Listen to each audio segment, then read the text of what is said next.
Salam, salam damai sejahtera bagi kita semua. Jemaat Tuhan yang dikasihi oleh Tuhan Yesus Kristus. Sebelum kita mendengar firman Tuhan, kita datang kepada Tuhan di dalam doa. Kita berdoa. Bapa di surga, pada saat ini kami datang di hadirat-Mu. Kami berdoa, bersyukur karena kasih dan karunia Tuhan dalam hidup kami. Bersyukur kepada Tuhan ada waktu untuk kami mau merenungkan kebenaran firman-Mu. Namun sebelumnya hamba mohon kiranya urapan daripada Tuhan Yesus mengurapi bibir mulut hamba-Mu, agar kiranya kebenaran firman-Mu yang hamba-Mu sampaikan boleh menjadi berkat bagi setiap umat-Mu. Terpuji nama Tuhan Yesus, hamba serahkan kebenaran firman Tuhan ini dari awal pertengahan sehingga berakhir hanya di dalam nama Tuhan Yesus. Haleluya. Amin. Jemaat Tuhan yang membawa Alkitabnya, mari sama-sama kita membuka firman Tuhan yang saya ambil dari Roma pasalnya yang ke-14 ayatnya yang ke-8. Roma pasal 14 ayatnya yang ke-8. Firman Tuhan berkata demikian. Sebab jika kita hidup untuk Tuhan, dan jika kita mati untuk Tuhan. Jadi baik hidup atau mati, kita adalah milik Tuhan. Amin. Saudaraku yang kekasih, dari pembacaan firman Tuhan ini, saya menarik satu tema untuk kita bisa renungkan, pelajari bersama, yaitu hidup mati dalam tangan Tuhan. Hidup mati dalam tangan Tuhan.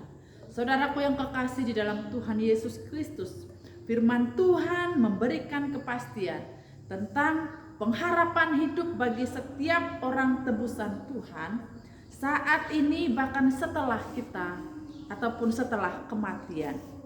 Sebab Tuhan Yesus memberikan jaminan yang abadi berdasarkan bukti bahwa Ia juga telah mati, bangkit, naik ke surga. Bahkan akan datang kedua kalinya untuk menjemput saleh-salehnya ataupun menjemput orang-orang yang percaya. Kepastian akan hidup bersama-sama dengan Tuhan setelah kematian ditentukan di dalam langkah-langkah kehidupan saat ini, saudara. Jadi kematian adalah fase untuk masuk ke dalam dimensi hidup kekal bersama Tuhan di dalam kerajaan Allah di sorga. Itulah kepastian hidup orang-orang yang beriman di dalam Tuhan Yesus. Saudaraku yang kekasih di dalam Tuhan, Rasul Paulus berdasarkan hikmat oleh Roh Kudus memberikan kepastian kepada pertama-tama orang-orang Kristen yang ada di Roma bahwa hakikat hidup dan mati orang-orang percaya itu sepenuhnya di dalam kedaulatan Tuhan. Saudaraku yang kekasih, hal inilah sekaligus menjawab dari ketidakpastian tujuan hidup bagi para petualangan pencari keselamatan di luar Kristus. Tidak ada satupun kepercayaan di dunia ini, saudara, begitu tegas dan lugas memberikan kepastian tentang nasib kehidupan manusia setelah kematian, kecuali dalam firman Tuhan Yesus Kristus saja. Karena di dalam firman Tuhan memiliki jaminan, hanya di dalam Tuhan Yesus ada kepastian hidup kekal. Saudaraku yang kekasih di dalam Tuhan Yesus Kristus, itulah suatu apologia ajaran firman Tuhan yang diilhami oleh Allah, sebab Ia sendiri yang akan mewujudkan semuanya itu di dalam firman-Nya. Sebagai bukti bahwa iman di dalam Yesus Kristus adalah iman yang menyelamatkan, bukan berdasarkan spekulasi dan persepsi manusia.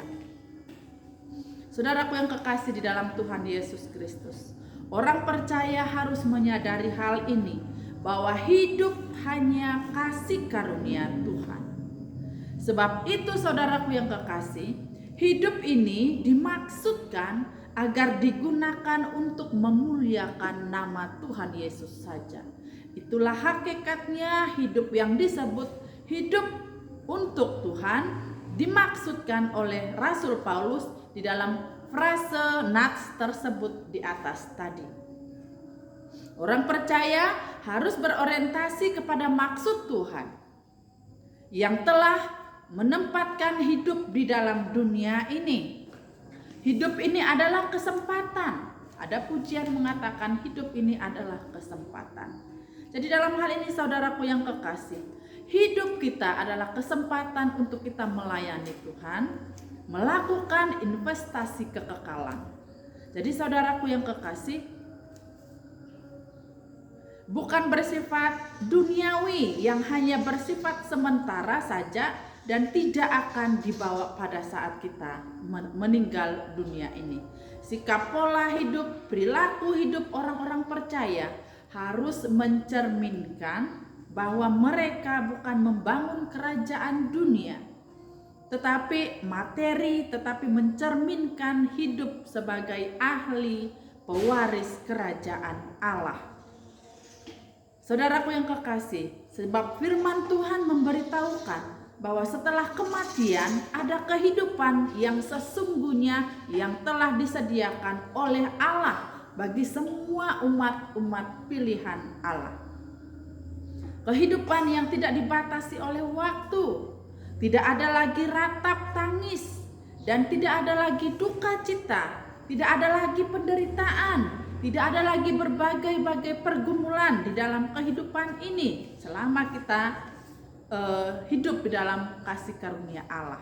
Oleh sebab itu saudaraku yang kekasih di dalam Tuhan Yesus Kristus, tentu kehidupan yang demikian disediakan oleh Tuhan di dalam kerajaan sorga yang mulia, yang kekal bagi setiap orang yang hanya mengandalkan Tuhan.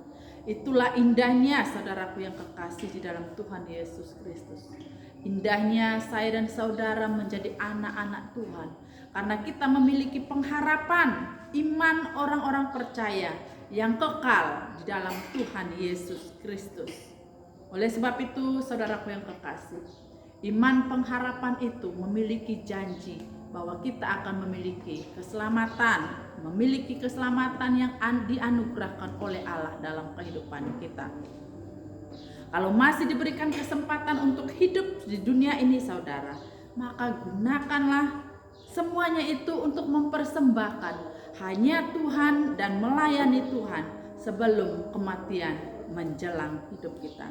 Sebab setelah kematian tidak ada lagi kesempatan untuk berbenah, tetapi untuk menerima apa yang patut diterima oleh setiap orang sesuai dengan apa yang telah ditaburkannya selama hidup di dunia ini dan akan dituainya kelak saat berhadapan dengan Tuhan. Kita berdoa. Puji Tuhan untuk kebenaran firman-Mu. Biarlah kebenaran firman Tuhan pada saat ini boleh memberkati hidup kami, untuk kami boleh bersandar hanya kepada Tuhan. Kami memiliki iman pengharapan yang pasti bahwa hidup mati kami hanya di dalam tangan Tuhan. Di dalam nama Tuhan Yesus kami bersyukur untuk firman Tuhan. Haleluya. Amin.